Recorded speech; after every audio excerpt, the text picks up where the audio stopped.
Greetings, welcome back. This is going to be another Rambly James's World video, just kind of what I've been up to, which is playing games. Can you believe it? Playing games. Who knew it was so good?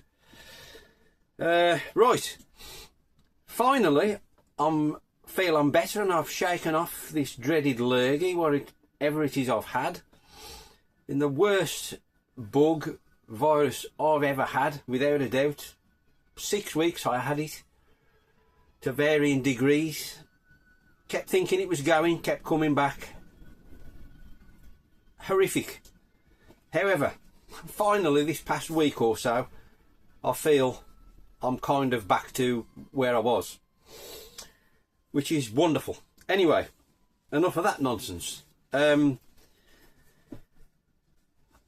Like I say, I've been playing games and it's just wonderful.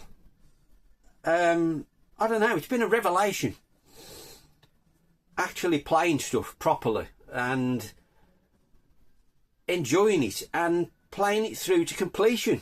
You know, amazing. Been missing out all these years, just messing about and buying stuff and cleaning stuff and testing stuff and never properly playing stuff. Anyway, just on a sort of side note, I'm still going around charity shops. I'm sure we all are.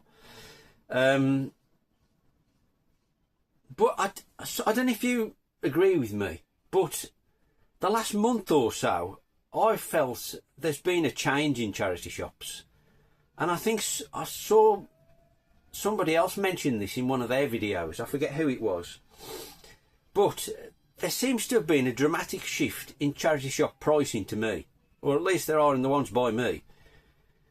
Like I say, for the past few months, especially since I've been into vinyl, I've been doing really quite well. Been finding quite a few records that are of interest to me, because I like old stuff, you know, old stuff. But, you know, I've found some other cool stuff as well, like 80s stuff, you know, real decent stuff.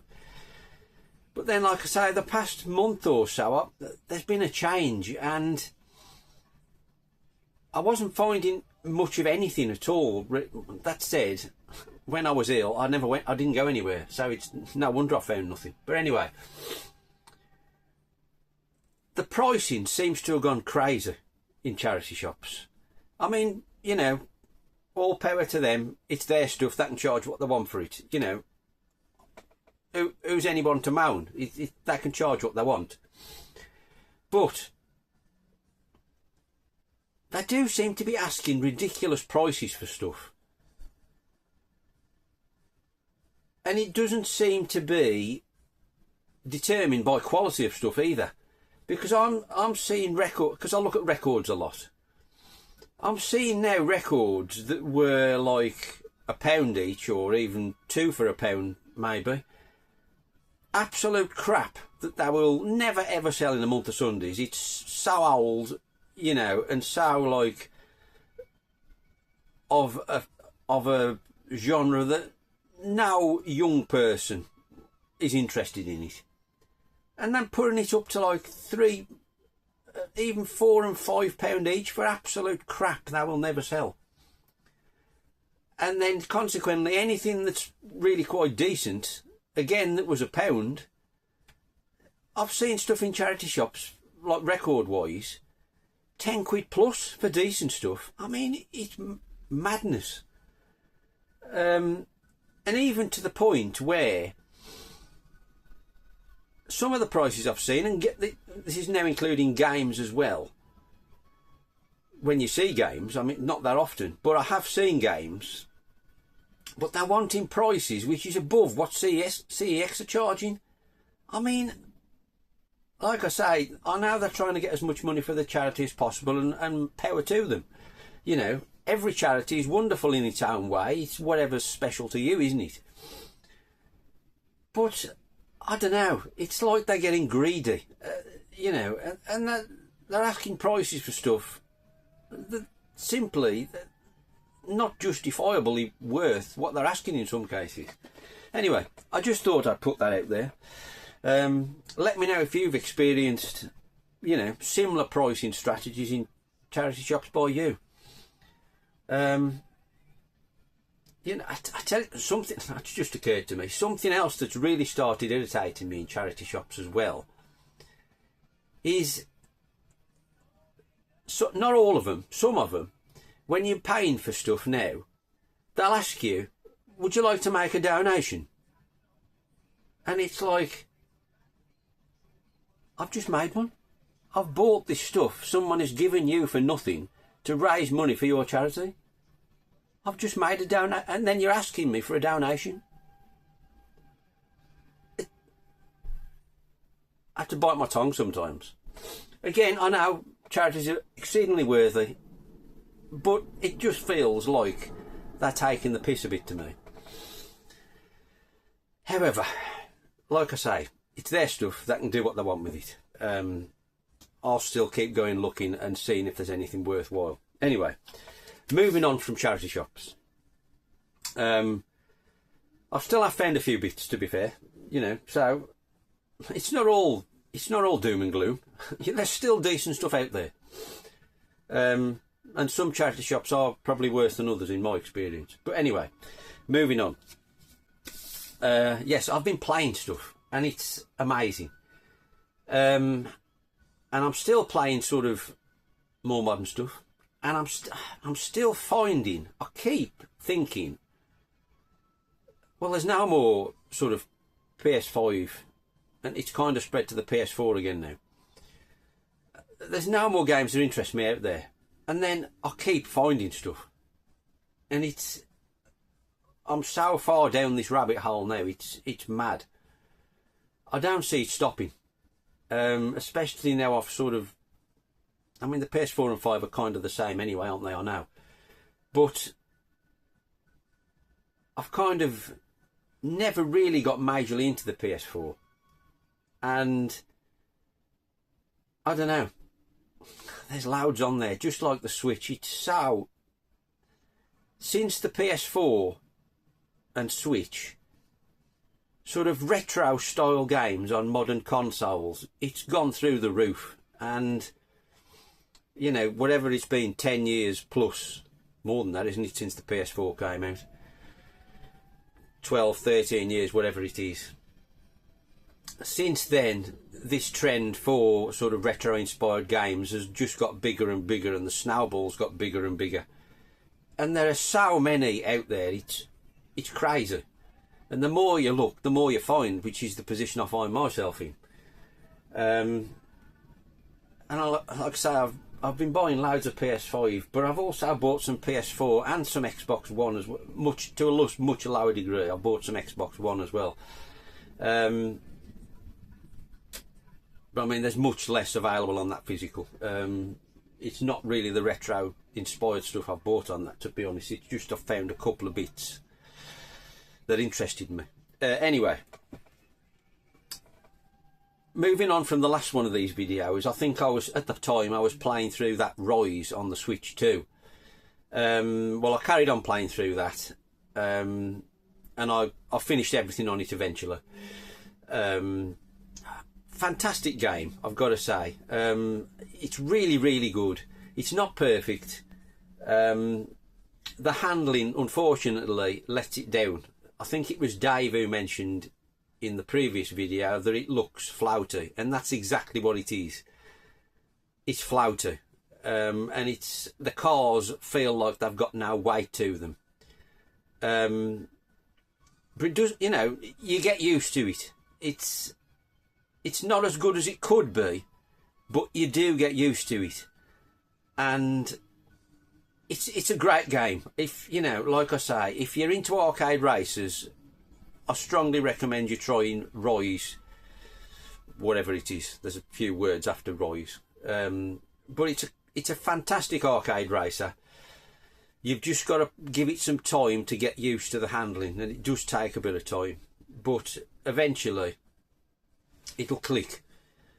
Some of the cars are better than others, and some of the races you have to do are harder than others because you have to use a certain class of car on some of the championships, which makes it harder because they're more awkward to control. But it's doable. You know, I've played through it, like I say, I've done everything on it, I've won everything. It's a cracking game. If it came out physical, I would think I would probably have to buy it. It is a really, really good game, but you've got to persevere. Anyway, after that, I think I then played, I played a bit of this. Now, obviously, this has been out years. On the PS5. It's like a Cuphead rip-off. I'm sure you're all aware. When it came out, I didn't have a PS5, and I just saw people picking it up, thinking I'd kind of like to try that, even though it wasn't very well regarded, was it? But anyway, I finally decided to try this after I played Rise. Bit of a palate cleanser, I suppose. But I tend to try and jump, or I have been lately, jumping from sort of one genre to another. I don't sort of play 2 racing games running, if you like, so it's a bit of a change. Anyway, I decided to fire this up. Like, it's years since it came out. I mean, it could have well have been patched since it initially was released. I don't know. I never played it to see what it was like then. Anyway, it is a poor man's Cuphead.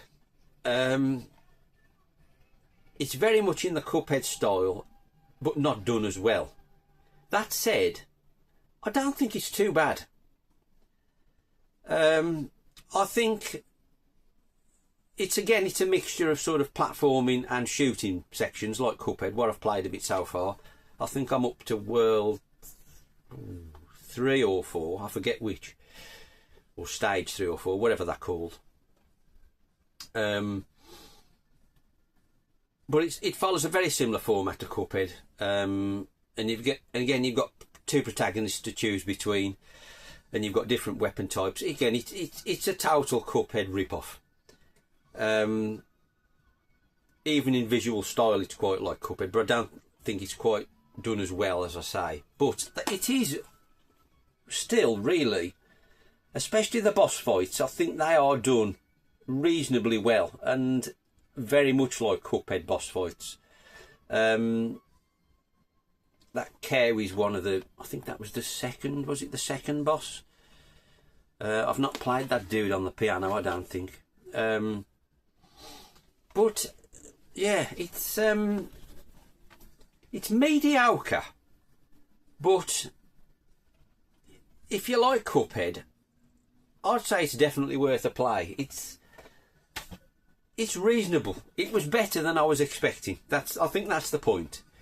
I was expecting it to be a total turd because that's what I'd heard people say when it came out. Whether it's improved since then in patches or it's just the fact I don't mind a turd. It could be either. I don't know. But for whatever reason, I quite enjoyed what I've played of that so far. And I'm going to go back to it. I'll just, play it for half an hour in between other stuff, I think. Play through a world or 2, and then I'll keep going back to it in that way, I think. But it was really quite decent. I enjoyed what I played of it. Right. Next up, I then decided to play an Xbox game. Now, I've never been an Xbox guy. Again, I never had an Xbox One until, I can't remember when. I think it was after I bought a PS4, which again was way after it came out. Although I had one initially. A PS4, that is. I didn't keep it long because I wasn't impressed. It was back when I'd got no time for modern games, really. And then I bought a PS4, I don't know, 4 years ago, for the second time, when I got into it a bit more. And then it's kind of laid dormant, and then I've started getting back into it again. So it's the third coming of the PS4. However, I never had an Xbox One until after I bought the PS4 like 4 years ago, and then I bought an Xbox One. and I've only dabbled with it very, very briefly. I've used it a lot more in my driving cab, because that's what it was in my driving cab, so I've predominantly used it for playing races in that. And then once I built that cab, I then ended up buying another Xbox One in here, of which I've never really touched. So consequently, I've never really played a great deal on the Xbox One. But then anyway, I've played this through to completion, so it's probably the most I've ever played on the Xbox One. Now, I bought this quite some time ago. I'm talking about Alfred Hitchcock's Vertigo. Now, not generally the kind of game I would play. I bought this purely because it was called Alfred Hitchcock's Vertigo, one of my favourite films ever made. And I just got curious as to know what the game was. So I bought this. I think I bought this because it was the cheapest version at the time. However, it's now my most played game on the Xbox One, because I've played through to completion, as I say, which I think was around 10 hours, 10 hours, something like that. And I really quite enjoyed this. It doesn't get particularly good reviews, and I can understand why. It is exceedingly slow, and some of the loading, I don't know if other versions are the same. You can get it on the PS4, 5 and Switch.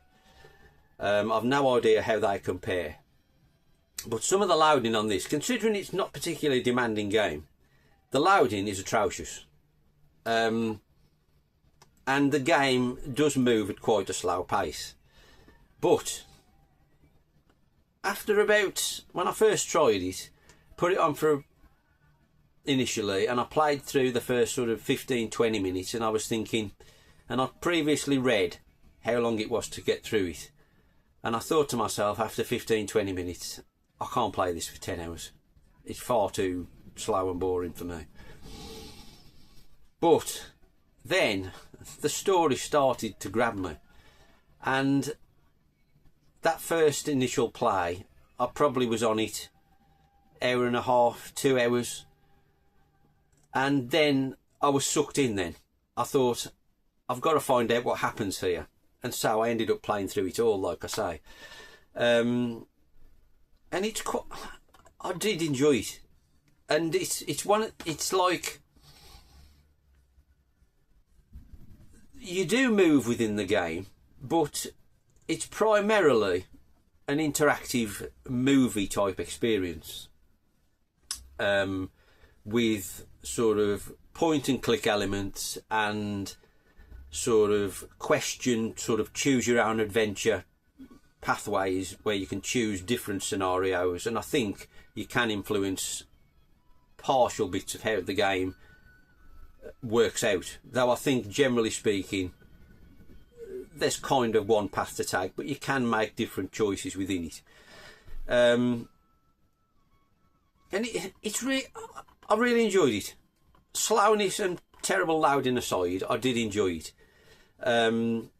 It does turn out the main reason for me buying it, because it was Alfred Hitchcock's Vertigo, it's absolutely nothing to do with the film, and there are absolutely no correlations with the film at all, really, aside from the fact the main protagonist in the game suffers from vertigo.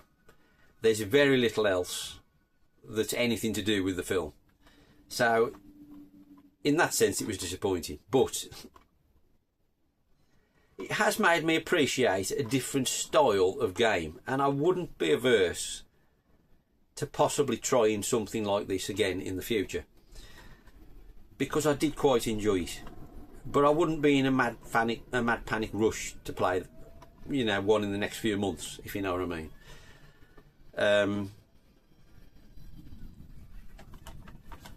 Unusual one for me. Right, that then, I'm missing one out here because I'm going to finish with something else, but This is the last game I played through, and I finished this a couple of days ago, and it's Big Helmet Heroes on the PS5. No, it isn't the last game I played through. I tell a lie. It's the penultimate game I played through. Big Helmet Heroes on the PS5. I've been looking at this for a while on Amazon because it was reasonably cheap. Again, under 20 quid, as most of the PS5 games have that I've bought. But I've been looking at this because it kind of read, and it gave me vibes of the Plucky Squire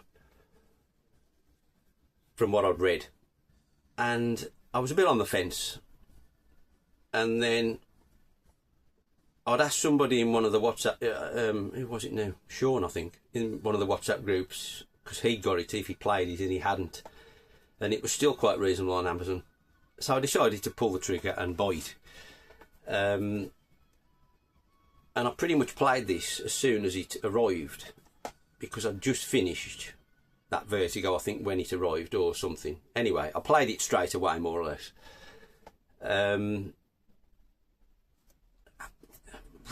Really quite enjoyed this. It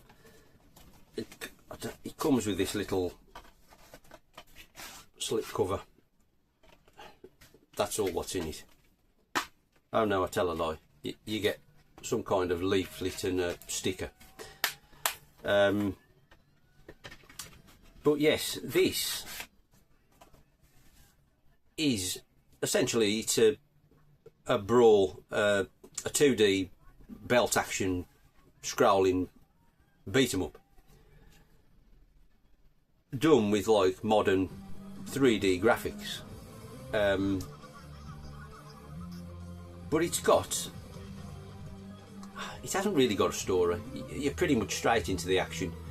There are sort of cutscenes in between levels which kind of link the stages and story together, I suppose, but essentially there's no story, there's no messing about. You start off, I think that there's 20 levels altogether. I think it's about 5 hours to play through it, if I remember right. But yeah, there's 20 levels, and you start off with just one Big Helmet hero, and they are these dudes here. Kind of small, chibi style characters with massive heads. And you start off with one, I think he's called the Shepherd, which is that dude there. And then when you go through the levels, you'll find fellow heroes in cages and you rescue them, and then it opens them up. And you can then play them on future levels of your choosing. And I think there's 20 odd altogether to find, and they've all got different kind of abilities, and there's like a super move, and each one's got their own super move, and it's up to you to choose. You can choose 2 for each level, and then when you find one within a level, you get that one as well within that particular level, but generally speaking you've got 2 per level. And it's fairly basic. I mean, it's a scrolling brawler. It's pretty much punch, hard punch. You can do a few combos. You've got this special for each different character, but there's endless amounts of weapons you can pick up through the level. They are everywhere. Some of them really good, and you can obviously pick up food to replenish your health. I'll put some footage up hopefully so you can see a level in action, but the levels are really quite varied. They don't necessarily tie together, I've got to say, but that kind of thing doesn't bother me. I've no interest in story, but some of them look really, really nice, and it does mix things up really quite well. I mean, in the most part it's a left to right scroller, but sometimes you'll go into the screen and move vertically up and down instead of left to right. And you do traverse height differences as well, and within the sort of brawling nature of the game, at some points during, not too often, there are boss fights, and there's also little sections where they change things up slightly, and there's elements of other style games. At one point there's like a bout level, sort of a pirates type setting, and all of a sudden you'll take control of the cannons on the boat and you're firing at other boats in the distance. I really thought that was fantastic. There should have been more of that, changing things up, much like the Plucky Squire. I think if they did another one, it would be awesome to do more of that, because I don't think there was enough. It was pretty much sparse interludes rather than a regular thing throughout the game. Like I say, there are boss fights, but they are few and far between as well. The one in particular, there was this giant scorpion thing, which I found exceedingly frustrating. I was finding, because he knocks holes in the floor and you drop down into some lava below, but it doesn't kill you.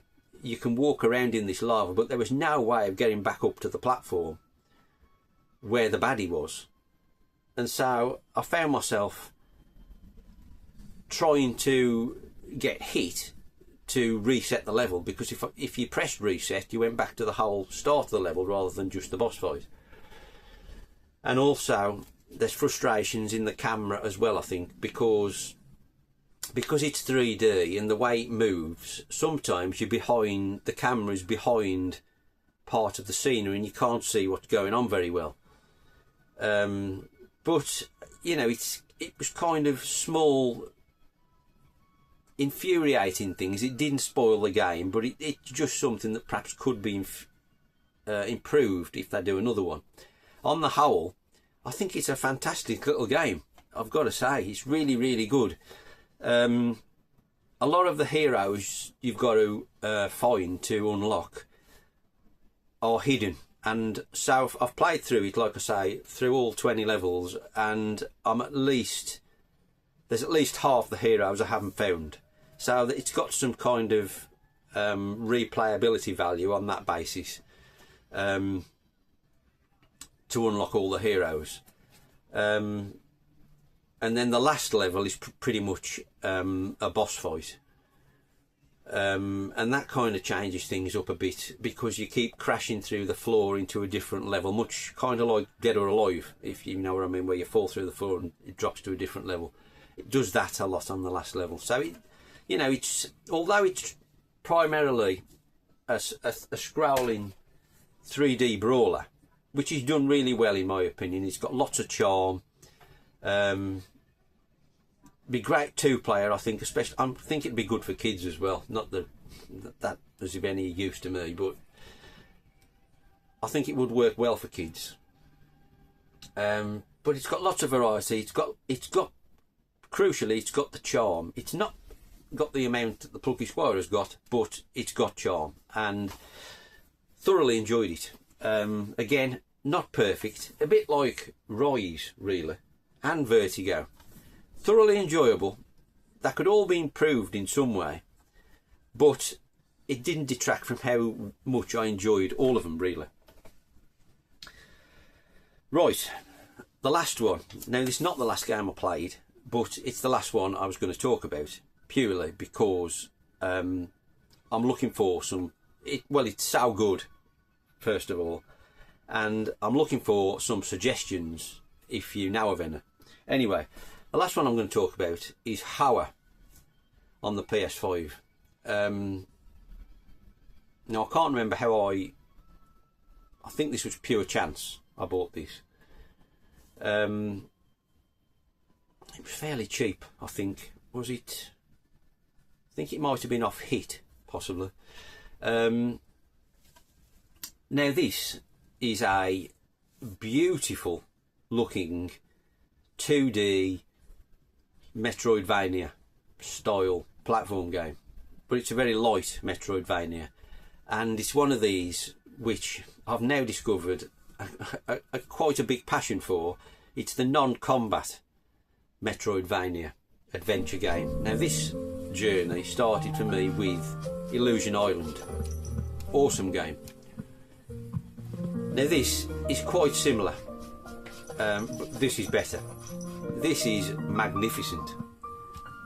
This is a piece of art, honestly. It is absolutely stunning.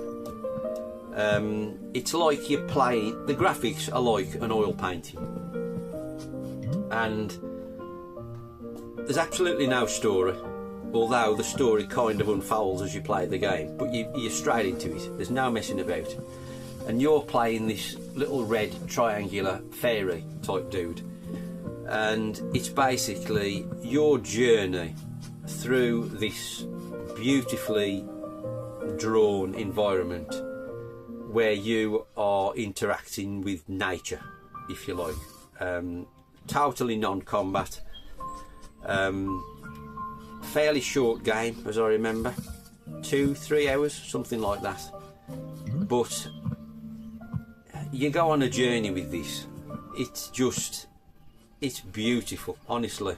I can't recommend this highly enough. It's an absolute stunner. You eventually find out. It's like, it starts off, it's a bit of a mystery. You don't really know what's going on, but as you play through the game and you get to the end, you discover what's going on, and it's kind of a heartwarming tale as well, really. It's an absolutely beautiful game. I can't recommend that highly enough. So, like I say, this has opened up a bit of a rabbit hole. I'm now, after playing Illusion Island and then that, I thought I need more of these in my life. They are stunningly good games. These non-combat sort of adventure platformers. Absolutely loving them. Since playing through that, I started to Google games like Hoa, and that's led me to look at other stuff. And I've downloaded some others. Planet of Lana I've downloaded, haven't tried it yet. Etherborn I think I've downloaded. That doesn't look quite the same, but it looks interesting. But the other one I downloaded and I played through was called Old Man's Journey, which is a PS4 game. I think you can get it on the Switch as well. But it's really cheap to download. I think it was £3. All these were, there's some amazing deals on download games at the moment, for like under a £5. I've bought quite a few. I mean, I don't like digital, but when they're that kind of price, it's a no-brainer. Also a slight tangent, also downloaded Cursed Castilla, which was a recommendation from Retro Red Steve. I've only played a bit of it, but it does seem really, really good. Again, I don't think it's a new game. It's been out ages. But it's essentially a Ghouls and Ghosts copy. But really, really good. Anyway, back to these adventure, non-combat platformers. I downloaded this Old Man's Journey. And it, just like Hoa, honestly, what a stunning game Old Man's Journey is. It's a bit like Up, if you like, you know, the film Up. It's kind of like that, really. Again, there's no explanation. You're straight into the game. You see the character, the old man, in his little house, and the postman comes and delivers him a letter, and he reads this letter, and you see a sort of sad look on his face. And he goes in his house, packs his bag, comes back outside, and off you go on your journey. Hence the title of the game. And you essentially, you go on a walk with this old man, and you traverse through a world, and you slowly uncover memories as to what's going on in this man's life, and you can also interact with the scenery. It's kind of a puzzle platformer as well in that sense, in the fact you've got to work out how you get the man from A to B by manoeuvring the layers. It's like parallax layers. You've got to essentially move the different layers to create a path for this man to get through the game. In combination with, he'll meet up with certain characters and it'll spark memories for him, which you then see to explain this man's journey. Again, done in a beautiful art style, and again, it's a really heartwarming tale. When it unfolds as to what's going on, you know, it's hard not to shed a tear at the end of the game. It's honestly, it's beautiful. Now there is a physical version of it. Like I say, now since I've played it, I thought, I need this. It's so good, I need the physical version. It's unfortunately quite expensive. By that I mean it's about 40 quid plus for a PS4 version, which I couldn't justify after buying it for 3 quid and playing through it. However, there was one in stock at CEX, and it was 12 quid I think at the time. So I bought it. It hasn't arrived yet. So unfortunately, although I'm recommending it to you people, you can't then go and buy it because I've bought the last one in CEX. Sorry about that. However, you can download it for $2.99 on the PlayStation Store. It's in the sale at the moment. So I thoroughly recommend it if it sounds appealing. But yes, that then leads me on to the point of why I left this till last. Because if you know, please, of any non-combat 2D adventure platform Metroidvania style games like Hoa or Old Man's Journey, please put them in the comments. I would love to know if you know of any more in that kind of genre, because I am absolutely loving discovering it and I'd like to play some more potentially. So please let me know if you know of any. But anyway, thanks for watching. We'll leave it there I think, and we'll come back in a few weeks when I've played through a few more games, because I'm loving playing games. It's what it's all about, isn't it? Anyway, thanks for watching. See you soon.